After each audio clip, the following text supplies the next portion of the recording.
یہ کلام اس کا ہے جس نے آدمی کو پیدا کیا۔ تو یہ حکمتیں تھیں جو اللہ تبارک و تعالیٰ نے انبیاء کے لیے اپنائی۔ حضرت خواجہ معین الدین چشتی حسن سنجری رضی اللہ تعالیٰ عنہ جب اجمیر آئے تو راجستھان میں کس کا بول بالا تھا؟ موسیقی کا بول بالا تھا، ڈھول کا بول بالا تھا، نقارے کا بول بالا تھا، مزامیر کا بول بالا تھا۔ حضرت خواجہ حضرت سیدنا سید معین الدین حسن سنجری رضی اللہ تعالیٰ عنہ نے یہ نہیں کہا کہ ارے جاؤ ہٹو یہ حرام ہے، جاؤ یہ حرام ہے، بھاگ جاؤ، تم سب بدعقیدہ ہو، تم سب گمراہ ہو، اور جاؤ کفر کا فتویٰ میں دیتا ہوں۔ اگر وہ کفر کا فتویٰ دینے لگتے تو 5 لاکھ مسلمان کہاں سے آتے؟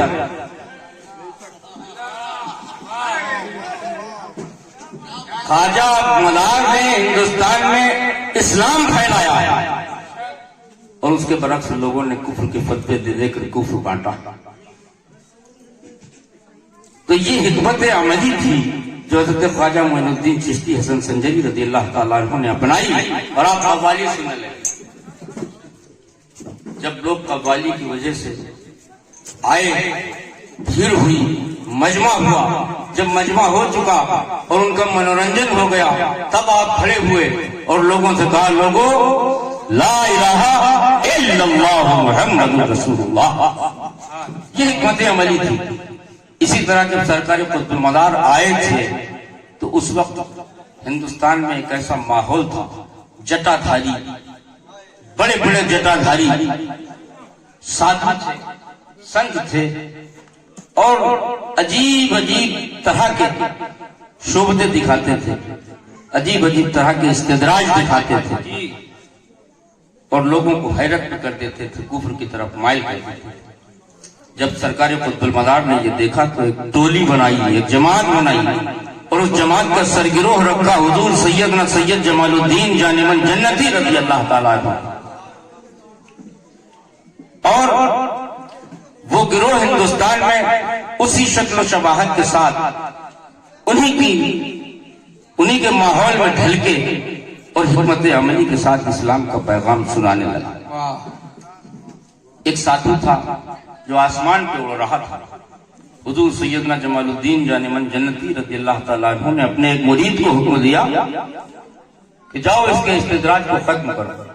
آپ کے ایک مرید نے اپنی کھڑاؤں ایسے اچھالی، وہ کھڑاؤں سے زیادہ اوپر پرواز کرنے لگا۔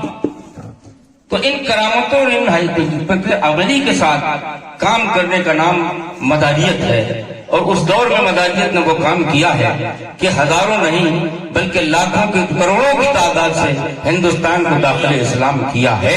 اس حکمت عملی کو لوگ شریعت کے ترازو میں تول کر کے، جبکہ یہ نہیں سمجھتے ملنگوں کا غسل نہیں ہوتا۔ کیسے نہیں ہوتا ملنگوں کا غسل؟ نہیں پتا ہے۔ جس کو بھی شک ہو ملنگوں کے غسل پر وہ میرے پاس آئے، میں ان کے بالوں کی لٹ میں ایک طرف سے صرف تھوڑا سا پانی ڈالوں گا، ان کی جڑوں میں دیکھو کہیں اس کی نمی موجود ہے کہ نہیں۔ مدار والے شریعت سے بھٹک نہیں سکتے، بے شک تم ان کے غسل کو دیکھتے ہو، تم ان کے غسل کو دیکھتے ہو، ان کو حقارت سے دیکھتے ہو، ان کی کرامتوں۔ ابھی بارہ اکبرپور میں جہاں پر ایک پروگرام بہت بڑا ہوا، اس میں تاجدار ملنگا حضرت بابا معصوم علی شاہ مداری مدظ اللہ النورانی بھی موجود تھے، بابا رفیق موجود تھے، اور تمام ملنگان ذیشان اور صدر سجادہ نشین و تخت نشین حضرت علامہ مولانا الحاج سید محمد مجیب الباقی صاحب جعفر المداری بھی موجود تھے۔ میں بھی حاضر تھا۔ میں نے وہیں پر بیٹھ کر کے اپنے ملنگوں کو دیکھا اور وہیں پر بیٹھ کر کے ایک شعر کہا، بالکل تر و تازہ۔ یہ تمیز میں نے اس لیے باندھی ہے کہ لوگ شریعت کے ترازو میں ملنگوں کو تول رہے ہیں۔ ان کی شریعت اگر آپ دیکھنا چاہیں، اسی 12 گدی کا واقعہ میں آپ کو بتا رہا ہوں، اسی 12 گدی کا۔ ایک ملنگ جو اس گدی پر رہتا تھا، اس 12 گدی پر بہت سی زمین وقف ہے۔ عارف صاحب گلزار شاہ، جناب گلزار شاہ ملنگ مداری علیہ رحمہ اس گدی پر رہتے تھے۔ لوگوں کی نیت خراب ہو گئی، جو طاقتور لوگ تھے انہوں نے کسی طرح سے سازش رچی اور سازش رچنے کے بعد ان کو شہید کرا دیا اور شہید کرانے کے بعد ان کو دفن کیا، کھیت میں دفن کیا، ایسے نہیں بلکہ مٹی میں دفن کیا، نہ کوئی تختے نہ کوئی توڑے، کسی طرح کا کوئی انتظام قبر جیسا نہیں، ایسے ہی مٹی ڈال دی، مٹی میں گڑھے میں ان کو ڈالا اور اوپر سے نمک کی بوریاں بھی ان پر ڈال دی، نمک بھی ڈال دیا تاکہ جلدی سے گل جائے اور جلدی سے کھیت برابر کر دیا اور اس کھیت پر کھیتی ہونے لگی، گیہوں بھی اگنے لگا۔ 6 مہینے 17 دن تک اس پر کھیتی بھی ہوتی رہی، سب کچھ ہوتا رہا، لیکن جب پولیس کے مخبر اپنی مخبری میں کامیاب ہوئے تو وہ شخص پکڑا گیا جس نے یہ سازش رچی تھی۔ تب پولیس آئی اور پولیس نے وہ جگہ کھودوائی، جب کھودوائی تو دیکھا کہ سرکار کا وہ ملنگ ایسا لگ رہا تھا جیسے ابھی ابھی اس کی لاش پر رکھا گیا۔ یہ ہے ملنگوں کی زندگی۔ نعرہ تکبیر، نعرہ رسالت، نعرہ حیدری، سادات مکان پور شریف، ملنگان مداریہ، دم مدا، سرزمین سلیم آباد، زندہ باد زندہ باد۔ ان کے بال بھی شریعت کے مطابق حضرت انس بن مالک کے سر پر سرکار نے ہاتھ رکھ دیا، ان کی ماں نے کبھی بال نہیں مڑائے، ان کے بال اتنے بڑے تھے کہ آپ کھڑے ہوتے تو بال زمین پر ہوتے۔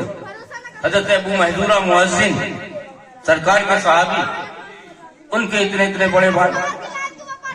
تو صحابی کا عمل بھی تو دلیل ہے، بے شک ہے، نبی کا قول فعل عمل تقریر دلیل ہے، اسی طرح صحابی کا قول فعل عمل یہ بھی ہمارے لیے دلیل ہے، کیونکہ صحابی نے وہی کیا جو نبی نے تعلیم دی، جو نبی نے بتایا۔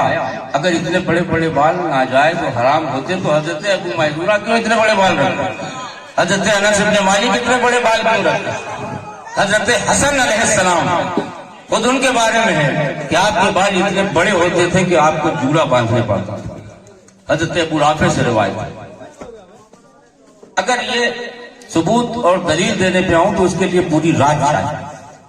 بہرحال میرے ملنگوں کا کوئی قدم شریعت اور حقیقت اور طریقت اور معرفت سے الگ نہیں ہے۔ جو لوگ ملنگوں کے خلاف زبان درازیاں کر رہے ہیں ان کو یہ ملنگ شریعت سکھائیں گے۔ جو شریعت کا بانی اپنے آپ کو سمجھتے ہیں، شریعت کا مبانی اپنے آپ کو سمجھتے ہیں، ان لوگوں کو ہمارے ملنگ شریعت سکھائیں۔ لوگ کہتے ہیں یہ نماز نہیں پڑھتا، جب تک کسی کو قریب سے نہ دیکھو اس پر الزام نہ لگا۔ اللہ کے نبی نے فرمایا ظن المؤمنین خیرا، مومنین کے بارے میں اچھا گمان رکھو۔ جو لوگ دور سے ان کے بال دیکھتے ہیں کہ یہ نماز نہیں پڑھتے، یہ چلم پیتے ہیں، یہ چرس پیتے ہیں، یہ گانجا پیتے ہیں، یہ نشہ کرتے ہیں، کیا قریب سے تم نے ان کے چلم کو دیکھا؟ کبھی چلم بھرنے گئے؟ کبھی انہوں نے اپنی چلم تم سے بھروائی؟ صرف بدگمانی آتی ہے۔ حضرت ابو الحسن فرقانی کا ایک عظیم ترین واقعہ، حضرت ابو الحسن فرقانی، ان کا یہ خیال رہتا تھا، ان کی یہ فکر رہتی تھی، یہ سوچ رہتی تھی کہ دنیا میں سب اچھے ہیں، سب سے برے ہم۔ کون ابو الحسن فرقانی؟ جو اپنے وقت کے اتنے عظیم ولی ہیں، ان کی یہ فکر رہتی کہ دنیا میں سب سے برے ہم ہیں، باقی سب اچھے ہیں، یہ فکر رہتی۔ آپ نے ایک مرتبہ دیکھا کہ ایک دریا کے کنارے ایک نوجوان ہے جو اپنے ہاتھ میں ایک بوتل پکڑے ہوئے ہے اور ایک پردہ نشین اس کے پاس بیٹھی ہوئی ہے۔ آپ ادھر سے نکلے،